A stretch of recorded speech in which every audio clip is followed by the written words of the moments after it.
হ্যাঁ পৌলমি, বলো। একটা গুড নিউজ আছে। Good news? কি গুড নিউজ আছে শুনি?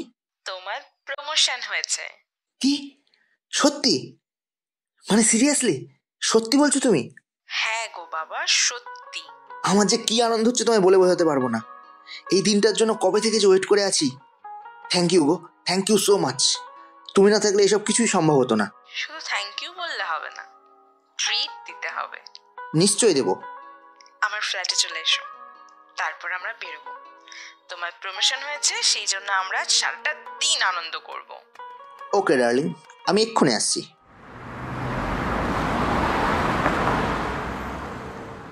আজ সারা দিনটা খুব আনন্দে কাটলো বলো? হ্যাঁ, খুব আনন্দে কাটলো। ওরে বাবা, 11টা বেজে গেছে। আচ্ছা, এবার আমি আসি নাকি তাহলে? অনেক তো রাত হলো। আরে এত রাতে কেন যাবে, এখানে থেকে যাও। তাও হয়। অনেকদিন তোমার সাথে রাত কাটানো হয় না। আজ তাহলে থেকেই যায় বরং তোমার কাছে।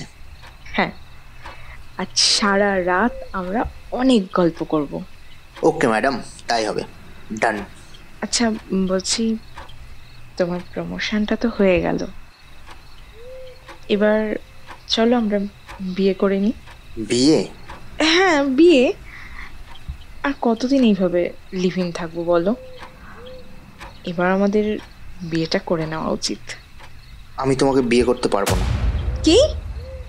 এই দেখো প্লিজ ইয়ার্কি মেরো না, সবসময় ইয়ার্কি ভালো লাগে না।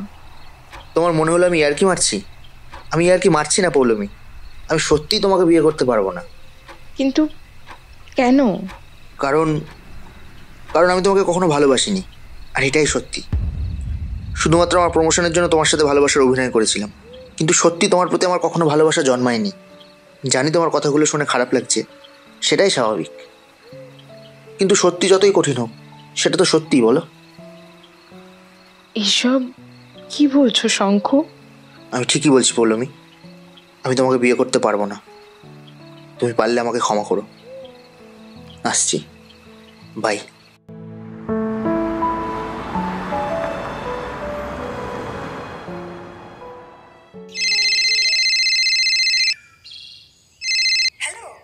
হ্যাঁ দিয়া, বল। সকাল 6টা বাজে। এই শীতে এত সকালে মানুষ কি করে? অফিসে এত বড় একটা কাণ্ড ঘটে গেল, আর তুই এখনো পড়ে পড়ে ঘুমাচ্ছিস? মানে কি কাণ্ড? মানে সত্যি তোকে কিছু বলার নেই। অফিসের সবাই জেনে গেছে এতক্ষণে খবরটা, আর তুই জানিস না? আরে কি খবর বলবি তো? সত্যি শুনিসনি তুই? কি আশ্চর্য, শুনলে কি তোকে জিজ্ঞাসা করতাম?